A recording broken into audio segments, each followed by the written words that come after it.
Warahmatullahi wabarakatuh. Perkenalkan, nama saya Delasti Fauzan, narator dari kelompok 5 dengan anggota Andini Dwiryani, Cantika Aisyah Khairani, Dita Afriani, Rafif Ryozaki, Rania Kairunisa Afifah. Dan kami akan mempresentasikan tentang peran Indonesia dalam kerjasama internasional. Baiklah, saya Rafif Ryozaki akan menjelaskan tentang latar belakang kerjasama internasional dan peran Indonesia dalam kerjasama internasional. Yang pertama yaitu latar belakang kerjasama internasional. Kerjasama internasional dapat diartikan secara umum sebagai kerjasama yang melibatkan negara-negara yang ada di seluruh dunia maupun sebagian besar negara yang ada di dunia. Kerjasama ekonomi internasional ditunjukkan untuk dapat memberikan keuntungan pada masing-masing negara. Kerjasama internasional merupakan hubungan kerjasama antara dua negara maupun lebih untuk dapat mencapai tujuan tertentu. Kerjasama internasional ini dilakukan oleh antar negara untuk memenuhi kebutuhan rakyat serta kepentingan lain. Yang kedua yaitu peran Indonesia dalam kerjasama internasional. Peran Indonesia yang pertama yaitu kerjasama Indonesia dengan Australia, ETIMM atau Economic Trade and Investment Minister Meeting. Dalam kerjasama ini, Indonesia berperan untuk mendukung agenda infrastruktur berkelanjutan yang dapat memberikan kontribusi bagi upaya pemulihan pertumbuhan ekonomi di dunia dalam jangka menengah dan panjang. Yang kedua yaitu kerjasama Indonesia dengan negara lain, membuat inovasi pasokan masker selama pandemi COVID-19. Dalam kerjasama ini, Indonesia berperan dalam meningkatkan sistem atau citra positif internasional terhadap program pemulihan ekonomi.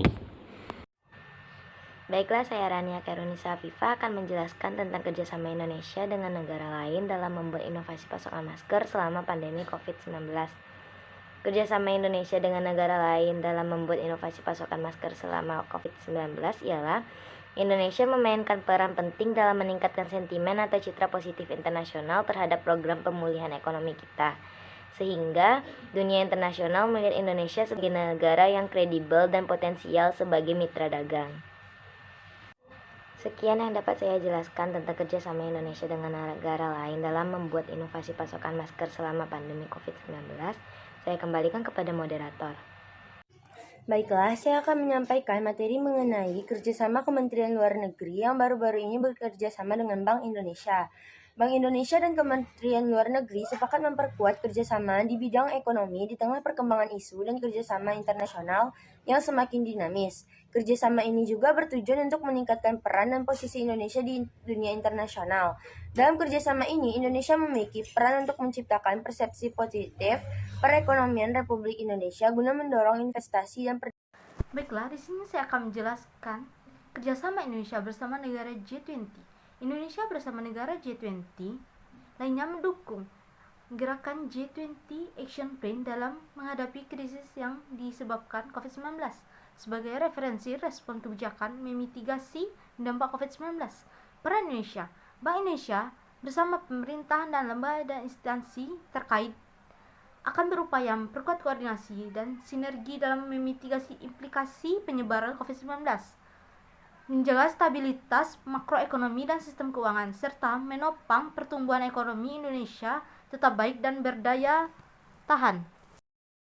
Kerjasama peningkatan kerjasama Indonesia-Jepang sebagai mitra strategis. Peranan Indonesia dalam rangka meningkatkan iklim investasi, pemerintah Indonesia telah melakukan launching online single submission berbasis risiko atau dikenal dengan OSS versi RBA pada tanggal 9 Agustus 2021 lalu. Diharapkan dengan keberadaan OSS berbasis risiko akan dapat mempermudah para pelaku untuk memperoleh perizinan, serta mengurangi inkonsistensi dan interlocking regulasi antara pusat dan daerah. Tujuan utamanya tentunya sejalan dengan UU Cipta Kerja adalah kemudahan penciptaan lapangan kerja, peningkatan kompetensi pencari kerja dan kesejahteraan pekerja, peningkatan produktivitas pekerja, serta peningkatan investasi terkait fenomena kebijakan beberapa negara yang merelokasi pabriknya dari Tiongkok ke negara lain. Perusahaan Jepang juga melakukan relokasi ke negara lain khususnya Indonesia. Dari total 7 perusahaan multinasional yang telah berkomitmen untuk masuk ke Indonesia, terdapat 3 perusahaan Jepang yang akan merelokasi pabriknya dari Tiongkok ke Indonesia. Baiklah, di sini saya akan menjelaskan kerjasama Indonesia dalam pertemuan tahunan International Monetary Fund atau IMF dan World Bank atau WB. Peran Indonesia sendiri sudah bergabung dalam IMF sejak pemimpinan Presiden Soeharto. Saat ekonomi Indonesia mengalami kelesuan, Indonesia bergabung dengan IMF sebagai lembaga dana moneter internasional demi mendapatkan suntikan dana sekaligus menjadi penasehat keuangan sementara. Keuntungan yang diperoleh bangsa Indonesia atas penyelenggaraan tahunan IMF tahun 2018 di Nusa Dua Bali diantaranya. Yang pertama, membangun infrastruktur. Yang kedua, meningkatkan iklim investasi. Yang ketiga, ajang promosi kebudayaan Indonesia. Yang keempat, menggerakkan perekonomian di Bali. Yang kelima, mendorong kunjungan wisatawan. Yang keenam, Indonesia semakin dikenal di mata dunia internasional. Kerjasama Indonesia dan Korea Selatan saling dukung pemulihan ekonomi pasca pandemi. Peranan Menko Airlangga menuturkan juga bahwa Indonesia sedang fokus dalam pemulihan ekonomi, terutama dalam transformasi ekonomi agar nanti dapat keluar dari middle income trap. Menko Airlangga dan Menteri Mon juga mengikuti acara Forum Bisnis Indonesia Korsel, serta menyaksikan penandatanganan MOU Business to Business atau B2B, diantaranya terkait kerjasama di bidang electric motorcycle, electric vehicle, dan human resource development. Baiklah, saya Rania Kairunisa Afifa akan menjelaskan tentang kerjasama Indonesia perkuat kerjasama bilateral dengan Korea Selatan dalam penanganan pandemi COVID-19. Kerjasama Indonesia perkuat kerjasama bilateral dengan Korea Selatan dalam penanganan pandemi COVID-19.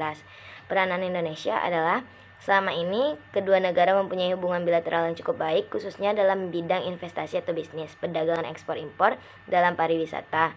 Total perdagangan antar dua negara Asia ini sebesar 1.331 juta US dollar pada Januari 2020. Indonesia menjadi pemasok bahan mentah dan energi untuk industri Korea Selatan. Indonesia merupakan salah satu tujuan utama investasi dari banyak perusahaan Korea Selatan. Negeri ginseng itu adalah investor terbesar ke-9 untuk Indonesia di tahun 2019. Total investasi dari Korea Selatan ke Indonesia pada tahun tersebut senilai 1,1 miliar US dollar atau 2.952 proyek, menurun 33% dari tahun sebelumnya yang sebesar 1,6 miliar US dollar atau 2.412 proyek.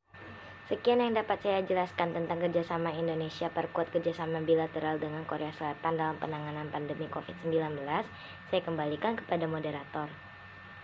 Sekian dari saya, Adil Nasri Fauzan sebagai narator dari kelompok 5. Apabila kalian memiliki kritik dan saran serta pertanyaan, mohon ajukan.